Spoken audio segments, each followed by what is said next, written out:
میرا دل چاہتا ہے میں بھی آپ کو حضور اکرم صلی اللہ علیہ وسلم کی مکے سے طائف روانگی پیش کر دوں. پیار سے دروشی پڑھ لیں. اللہم صلی علی سیدنا و مولانا محمد وعلی آل محمد وبارک وسلم وصلی علیہ. قرآن کی آیت سے سماعت فرمائیں. رب قدوس فرماتے ہیں ما یفتح اللہ للناس من رحمت فلا ممسک لہا. اللہ فرماتے ہیں میری رحمت جس پر برس جائے روکنے والا کوئی نہیں. اے حلیمہ تیری عظمت کو سلام، تیری قسمت کو سلام، تیرے مقدر کو سلام. فرماتی ہیں جس سال رحمت دو عالم صلی اللہ علیہ وسلم کی ولادت باسعادت ہوئی، ہم کچھ معاشی طور پر کمزور تھے. دائیاں تیاری کرنے لگے کیونکہ عرب کے لوگ اپنی بچوں کو کھلی فضا میں بھیجتے. حجاز مقدس میں یہ طائف ٹھنڈا علاقہ تھا. چنانچہ فرماتے ہیں کہ میں جب وہ تیاری ہوئی اور دائیوں کی، میں نے بھی شوہر سے کہا آج چلیں کوئی بچہ مل جائے گا اور پالیں گے، انعام اکرام ملے گا، گھر کی گزران ہو جائے گی. مشورہ ہو گیا. جب اور دائیاں تیاری کر کے نکلنے لگی ہم بھی ان کے ساتھ ہو لیے. ہماری سواری کمزور تھی، چلے اکٹھے لیکن آہستہ آہستہ سواری کمزور کی وجہ سے اور دائیاں مکے میں پہنچ گئیں. بچوں کو لے کر نکلنے لگی، ہم مکہ مکرمہ میں پہنچ گئے. فرماتی میں اکیلی نہیں تھی، 7 دائیاں اور بھی تھی، ہم 8 تھے. علامہ جوزی رحمۃ اللہ علیہ لکھتے ہیں، جہاں علیمہ سعدیہ فرماتی ہیں ہم نے مکہ مکرمہ میں ہر دروازے پر دستک دی لیکن جواب یہ ملا کہ حلیمہ بچہ تو تھا لیکن دائیاں لے گئے. پریشان ہو گئی. اب فرماتی ہم 8 دائیں ایک جگہ پر بیٹھ گئی ذرا سکون کرنے، پھر گھر کی طرف روانہ ہوں. ان 8 میں سے میں زیادہ غریب تھی، میری شکل پر غمی کے آثار ظاہر تھے. جو پریشان ہوتا اس کا پتہ چل جاتا ہے.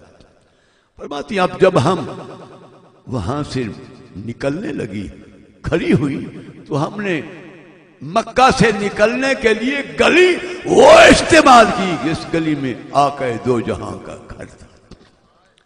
آپ کے دادا جان حضرت سیدنا عبد المطلب رضی اللہ تعالی عنہ، آپ گلی میں کھڑے تھے دروازے کے باہر، میں آخر میں تھی. ایک دائی گزری، دوسری، تیسری، 7 گزر گئیں.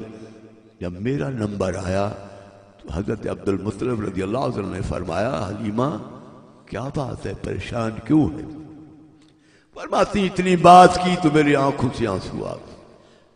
میں کہ جو خواہش حضور لے کر آئی تھی وہ پوری نہیں ہوئی، خالی جا رہی، اس لیے پریشان. تو آپ کے دادا جان نے فرمایا حلیمہ میرے گھر میں بھی ایک لال پیدا ہوا، دیکھو پسند کرو، اگر پسند آ جائے اس کو لے جاؤ. حضرت حلیمہ حلیم کی دائی تھی، آپ نے اکیلا جانا پسند نہ کیا، ان کو بلایا فتعالینا حتی ننظرنہ، آؤ بہنوں آؤ مل کر دیکھیں بچہ کیسا. فرماتی ہیں ہم 8 کی 8 سرکار کے دادا جان آگے، ہم پیچھے، آخر میں میں. فرماتی ہیں ہم سرکار کی حویلی میں داخل ہوئی. حلیمہ سعدیہ کا بیان ہے جس کمرے میں سرکار دو عالم صلی اللہ علیہ وسلم جلوہ آرا تھے، فرماتی ہیں نور کی شعائیں آسمان کی طرف بلند ہو رہی تھی. کمرہ عنبر المعطر تھا، خوشبو بہلا رہی تھی. فرماتی پہلی دائی جو آگے تھی وہ کمرے میں داخل ہوئی اور اس کی نگاہ چہرے رسول پر پڑی. سبحان اللہ، کون سا چہرہ؟ اللہ تعالیٰ سرکار کے چہرے کی عظمت کو یوں بیان کرتے ہیں وَالضُّحَىٰ وَاللَّيْلِ إِذَا سَجَىٰ، اے میرا محبوب مجھے تیرے چمکتے چہرے کی قسم. داخل نگاہ پڑی چہرے رسول پر، دل دے دیا اور بی بی آمنہ سے اجازت چاہی، گود میں لیا پہلی دائی نے، لینے کے بعد دودھ پیش کیا. سرکار نے اپنی رحمت والی آنکھوں کو بھی نہ کھولا. جب دودھ دیا فَأَعْرَضَ عَنْهَا، سرکار نے اس کے دودھ سے منہ کو پھیر لیا. پریشان ہو گئی. اس کا دل چاہتا تھا کہ بچہ میرا دودھ پی اور میں اس کو لے جاؤں. حسین اتنے تھے. پھر اس نے دوسری دائی کو کہا بہن یہ بچہ میرا دودھ نہیں پیتا تم پلاؤ. دوسری نے اٹھایا گود میں لیا دودھ پیش کیا. سرکار نے اپنی رحمت والی آنکھوں کو نہ کھولا. جب دودھ دیا فَأَعْرَضَ عَنْهَا، اس کے دودھ سے بھی منہ کو پھیر لیا.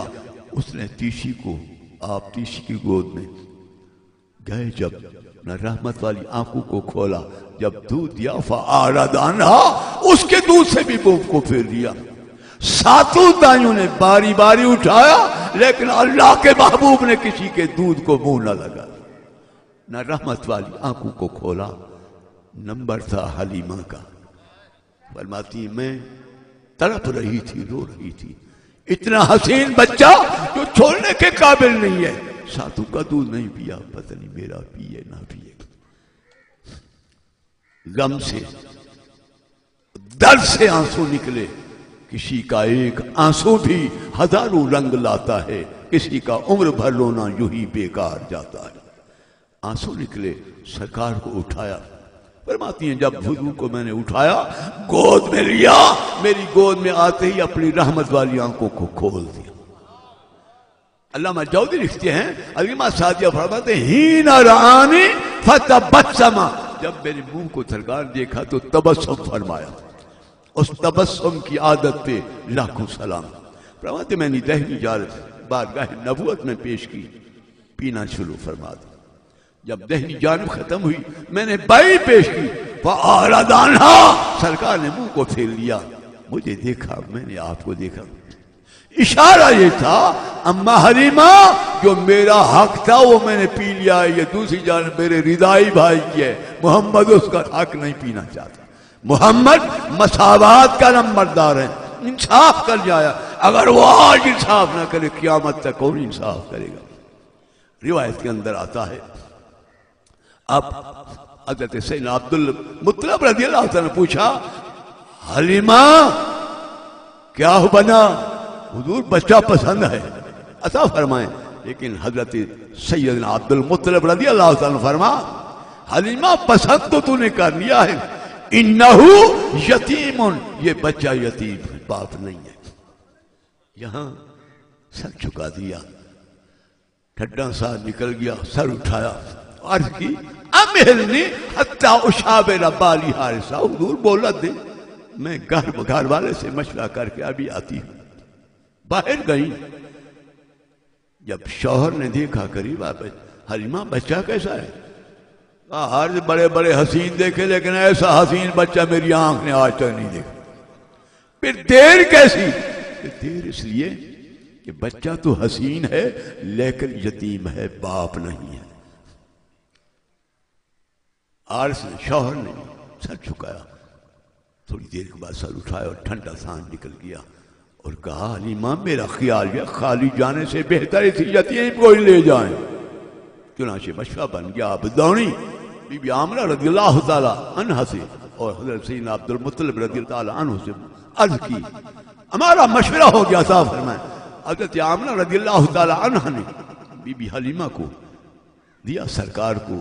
آپ فرماتی میں نے لیا گود میں اور پھر اٹھا کر سینے سے لگایا.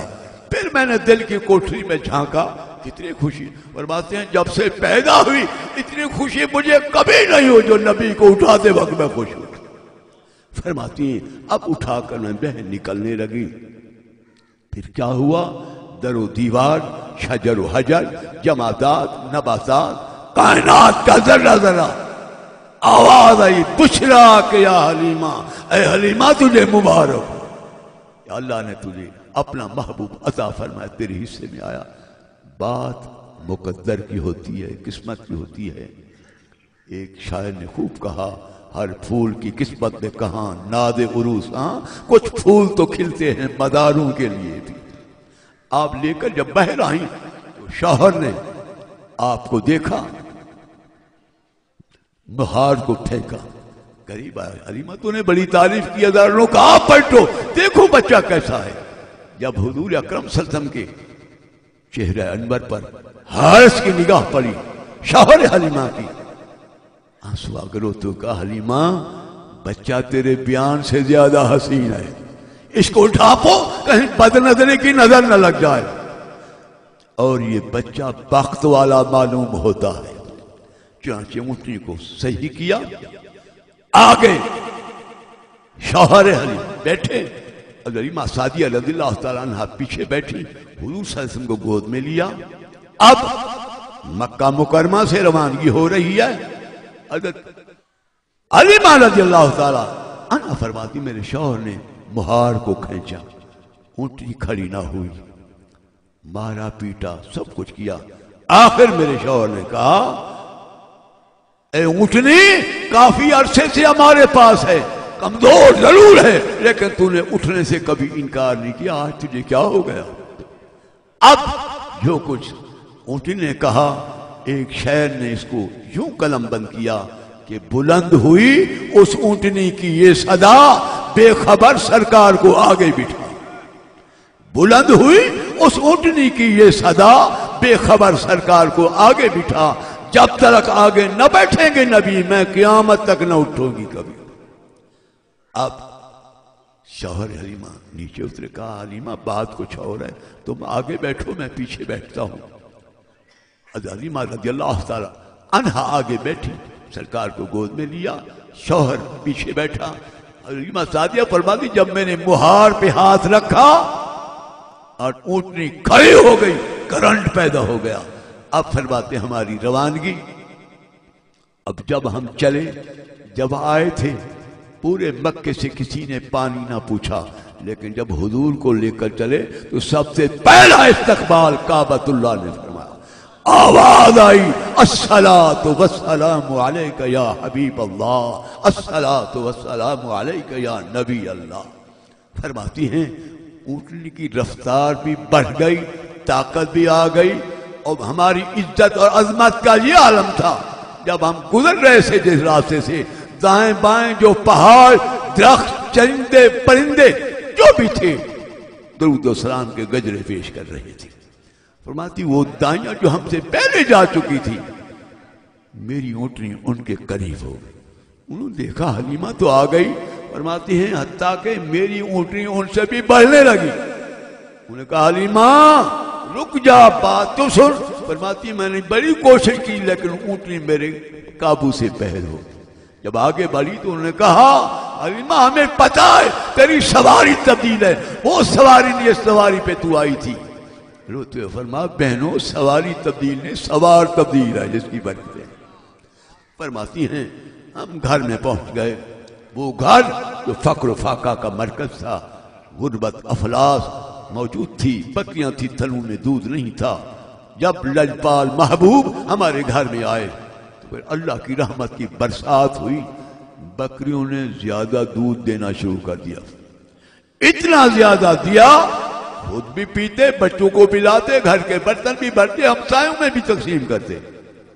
ایک رات ہمسایاں آ گئی، حلیمہ سعدیہ فرماتی میں نے پوچھا بہنوں کیسے آنا ہوا؟ انہوں نے کہا بہن حلیمہ پتا یہ کہ تو کون سے جنگل میں بکریوں کو چراتی ہے، اچھا گھاس ہے، اتنا دودھ ہے، خود بھی پیتی ہے، بچوں کو پلاتی ہے، گھر کے برتن بھی بھرتی ہے اور ہمیں بھی دیتی ہے، ہم صبح اپنا ریوڑ تیرے ریوڑ کے ساتھ لے جائیں گے، جیسے تیرا دودھ زیادہ ہمارا بھی بڑھ جائے۔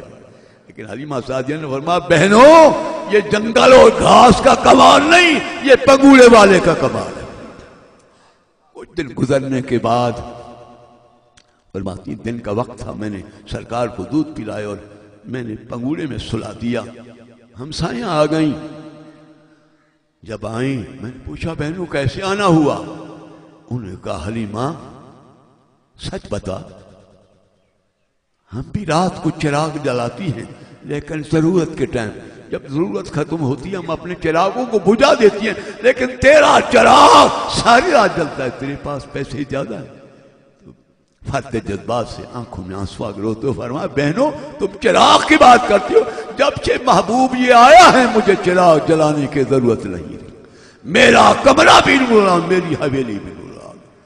دوستو بزرگو، آپ آئے کائنات میں رنگ لگ گیا۔ خدا گواہ ہے کہ حضور اکرم صلی اللہ علیہ وسلم کی آمد سے دنیا میں انسان تھے لیکن انسانیت نہیں تھی، میرے آقا نے آ کر انسان کو انسان کامل بنا دیا، انسانیت کو فخر ہوا تیری ذات سے، بے نور خرد کا ستارہ تھا تیرے بغیر۔ میرے عزیز سامعین، میں نے مختصر حاضری کے لیے اجازت چاہی تھی، میں نے کہا بانیان محفل کو میری مختصر حاضری ہو گئی، صحت بھی اچھی نہیں، طبیعت بھی اچھی نہیں، کچھ عمر کچھ تھکاوٹ، بس مقصود حاضری تھی۔ حضور کے ثنا خان بیٹھے ہیں، بارگاہ نبوت میں عقیدت کے پھول نچھاور کریں گے۔ اللہ تعالیٰ میرے یہ ٹوٹے پھوٹے کلمات منظور و مقبول فرمائے، بانیان محفل کی اللہ اس کاوش کو قبول فرمائے، اور دو دوست قیمتی وقت نکال کر تشریف لائے۔ میرا مولا سب کا آنا بیٹھنا سننا قبول فرما۔ وما علینا الا البلاغ۔